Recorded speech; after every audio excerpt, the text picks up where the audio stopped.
መድኃኒት አባዬ ከመጣ ትልቅ ችግር ይፈጠራል። እባክሽ ከዚህ ሂጂ። ምን እንደሚቆጨኝ ታውቂያለሽ? ያንቺ ምስጢር ሳላወጣ መሄዴ። ቆይማ የለም ፈልገሻት። ምን አገባሽ? አላየኋትም። ጥሩ ትንሽ ቀን ይቀረኝ። አልለቅሽም። እሺ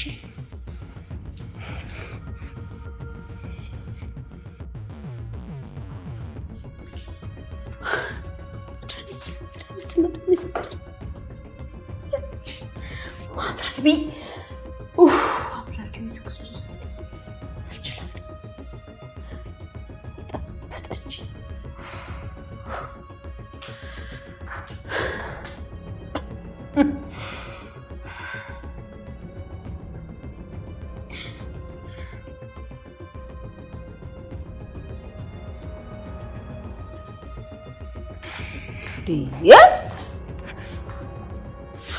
ቆይ እህቷን አንቃ ሲጣርጋ ገደለቻት ለማስባል ነው እንዴ ቤቴ ድረስ የመጣሽው?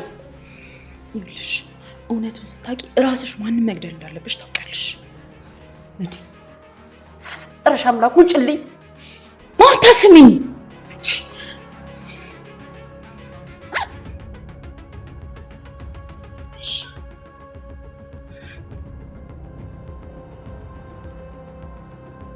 የዲኤንኤ ውጤቱን ተመልከቹ። የሰላም ልጅ አባት ደረጀ ነው። ይሄንንም ስለማቅ እርቃኔን ቪዲዮ ቀረጸኝ። ከዛም እንደሚለቀው ነገረኝ። ይሄንንም ስለነገርኩሽ ቪዲዮ እንደሚለቀው አውቃለሁ። የፈለገውን ያድርግ ይልቀቀው። አንድ ነገር ብቻ ግን ላረጋግጥልሽ፣ የሰላም ልጅ አባት ደረጀ ነው።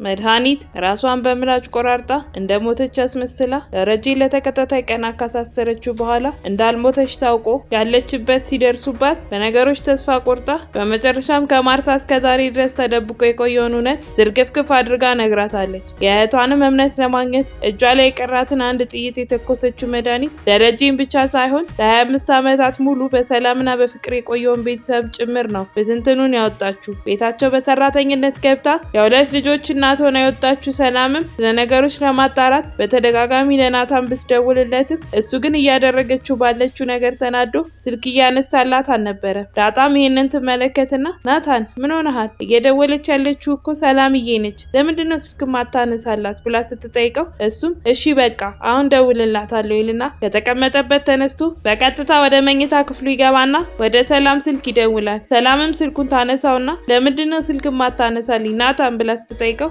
እሱም ይቅርታ ሰላም እንዴት ነሽ ብሎ ይጠይቃታል። ሰላምም ትቀጥልና እኔ በጣም ደህና ነኝ፣ አንተ እንዴት ነህ? ጋሼስ ደህና ነው ብላ ስትጠይቀው ናታንም አባዬ አሁን ተፈቷል፣ ደህና ነው፣ መድኃኒት ደግሞ እስካሁን አልተገኘችም ብሎ ሲነግራት እሷም እትዬስ እንዴት ናት ብላ ትጠይቀዋለች። ናታንም በንዴት ይቀጥልና ሰላም ግን በጣም ነው ያዘንኩብሽ። ቆይ አሁን የእውነት ለእሱ አስበሽላት ነው? እኔ እንደዚህ አይነት ሰው በፍጹም አትመስይኝም ነበር፣ ከምሬን ነው ሰላም፣ ሁሉንም ነገር አባዬ ነግሮኛል ብሎ ሲላት ሰላምም እባክህ ናታን ተጠንቀቅ፣ ይህንን ጉዳይ ማርታ እንዳትሰማ ብላ ስትለው እሱም ሲጀመር ሚስጥሩ እኮ የወጣው ከአንቺ ነው ብሎ ሲላት ሰላምም ቢሆንም ግን መታወቁ እኮ አይቀርም፣ ምን ማድረግ ይቻላል፣ ያው የሚመጣውን ሁሉንም መቀበል ነው። ደግሞ ናታን በስርዓት አውራኝ እሺ፣ የወደድካት ልጅ እናት መሆኔን አትርሳ ብላ ስትለው ናታንም ችግር የለውም ሰላም፣ ግን በጣም አዝኜብሻለሁ፣ እማዬ ስታውቅ ሁሉንም ነገር ያበቃለታል ብሎ እያለ ባለበት ከውጭ አንድ ኮቴ ይሰማና ለማንኛውም ሰላም ቻው በቃ ብሎ ስልኩን ይዘጋዋል። ዳጣም በሩን ከፍቶ ወደ ውስጥ ገባና ናታን ምንድነው እያወራችሁ የነበራችሁት ብላ ስትጠይቀው እሱም ስላንቺ እያወራን ነበር ብሎ ይዋሻታል። እሷም ትቀጥልና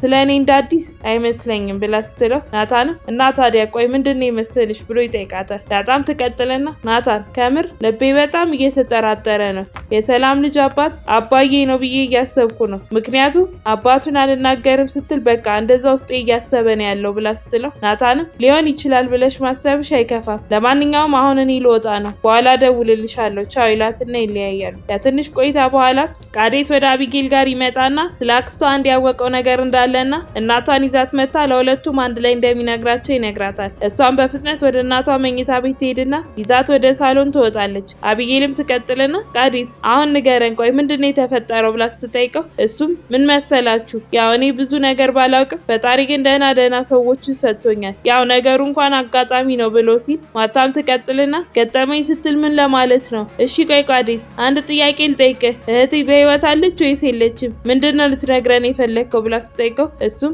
እናቴ በህይወት አለች፣ እናንተ በጣም ጥሩ ሰው ስለሆናችሁ ፈጣሪ ያግዟችኋል ብሎ ሲል ማርታም ባለማመን ስሜት ውስጥ ሆና ቃዴስ ግን እውነትህን ነው ብላ በድጋሚ ስትጠይቀው እውነቴን ነው እናቴ፣ ለምን ዋሻለሁ? አንድ ሆቴል ውስጥ ጥሩ ሚዛን ያለችው መድኃኒት በጣም ደህና ናት። ቡክ ያደረገችበት ሆቴል ደግሞ ያጎቴ ነው። ለአንድ ሳምንት ያህል ነው ሆቴሉን ይዛ የተቀመጠችው፣ እዛው ነው ያለችው ብሎ ሲነግራት ማርታም የኔ ልጅ አሁን ትወስደኛለህ? ቶሎ ልብሴን ቀይሬ እመጣለሁ፣ አይኗን ካላየው እኔ ማመን አልችልም ብላ ስትል ኤቢም ትቀጥልና እንዴም ማዬ ምንድነው የምትዩ? ወንጀለኛ እኮ ናት፣ ከሄድን አይቀር ከፖሊስ ጋር ነው መሄድ ያለብን፣ መታሰር አለባት ብላ ስትል ማርታም ኤቢ መጀመሪያ በህይወት መኖሯን ላረጋግጥ፣ ከዛ በኋላ የቀረው ይደርሳል ትላትና በፍጥነት ልብሷን ለብሳ ከቃዴስ ጋር ተያይዘው መድኃኒት ወዳለችበት ቦታ ይሄዳሉ። አቢጌልም በደስታ ስልኳን አንስታ ወደ ደረጀ ጋር ትደውልና ሄሎ አባዬ አልነገርኩም ነበር? ነግሬህ ነበር እኮ ብላ ስትለው ደረጀ ምኑን የነገርሽኝ ብሎ ስጠይቃት እሷም አባዬ መድኃኒት ተገኝታለች አልሞተችም ብላ ስትለው ደረጀን በግርምት ስሜት ውስጥ ሆኖ እውነትሽን ነው ኤቢ ብሎ በድጋሚ ይጠይቃታል። እሷም ትቀጥልና አባዬ ብዬህ ነበር እኮ አሁን አክስቴ ተገኝታለች፣ እዚሁ ነበረች፣ ሆቴል ሩም ውስጥ ነው የተገኘችው፣ ቃዴስ እኮ ነው ያገኛት፣ አሁን ግን እማዬን ይዟት ሄደዋል ብላ ስትለው ደረጀን በድንጋጤ ወዴት ነው የሄዱት ብሎ ሲጠይቃት ኤቢም እማዬ ካላየኋት አላምንም ብላ ያለችበትን ቦታ ላይ ያሳያት ተያይዘው ሄዱ ብላ ስትነግረው ደረጀም ምንድነው የምትይኝ ኤቢ? ማርታና መድኃኒት በድጋሚ ሊገናኙ ነው? አይሆንም ኤቢ፣ ማርታና መድኃኒት መገናኘት የለባቸውም፣ ማውራት በፍጹም የለባቸውም ብሎ ሲላት እሷም ለምን አባዬ ለምንድነው መገናኘት የሌለባቸው ብላ ስትጠይቀው ደረጀም ተው በቃ አቢጌል ስለ ሁሉም ነገር ፈጣሪ ያውቃል ይላትና ስልኩ ይዘጋል።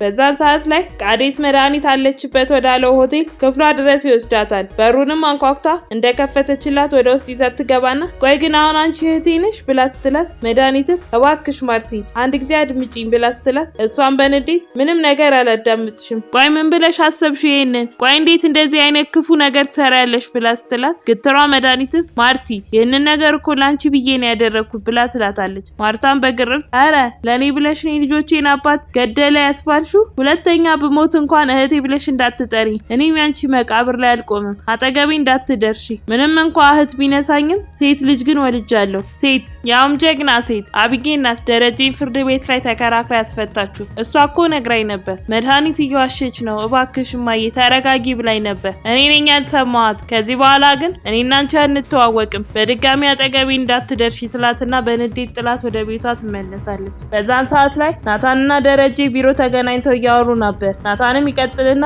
አባዬ ስለተፈታ እንኳን ደስ አለ ብሎ ሲለው ደረጀ እንኳን አብሮ ደስ አለ፣ ግን አንተ መድኃኒትን ገድሏት ሊሆን ይችላል ብለህ ተጠራጥረ ነበር እንዴ ብሎ ሲጠይቀው ናታንም አባዬ እኔ አንተን አልደብቅም፣ ግን እንደዛ ተሰምቶኝ ነበር ብሎ ሲመልስልን ደረጀ ቆይ አቢጌልስ እንዳንተ መድኃኒትን ገድሏት ሊሆን ይችላል ብላ ተጠራጥራኝ ነበር ብሎ ሲጠይቀው ናታንም እሷማ ጭራሽ እንዴት እንደዚህ ታስባለህ ብላ ስትከራከረኝ ነበር፣ ጭራሽ አልጠረጠረችም፣ አባዬ በፍጹም ሰው አይገድልም እያለች ነበር ብሎ ሲነግረው ደረጀ ተመስገን እሷ ካመነች በቂ ነው፣ ግን ደግሞ አሁን ትልቅ ችግር ተፈጥሯል፣ ጨንቆኝ ነው የጠራሁ፣ ዛሬ ምድር ተደፍታብኛለች። መድኃኒት ይህንን ነገር ለማርታ ከነገረቻት በቃ ህይወት ያበቃለታል። ሊገናኙ እንደሄዱ አቢጌል ነግራኝ ነበር ብሎ ነግሮት ምን ማድረግ እንዳለባቸው እየተወያዩ ባሉበት ሰዓትም ነው መድኃኒት ተመልሳ ወደ ቤት ሄዳ ለማርታ ሰላም የወለደችው አዲሱ ልጅ ወላጅ አባቱ ደረጀ መሆኑን በዲኤንኤ አረጋግጣ የነገረቻት። በቀጣይ ምን የሚፈጠር ይመስላችኋል? ሀሳብ እንዲሁም አስተያየታችሁን ኮሜንት ላይ ጻፉልኝ።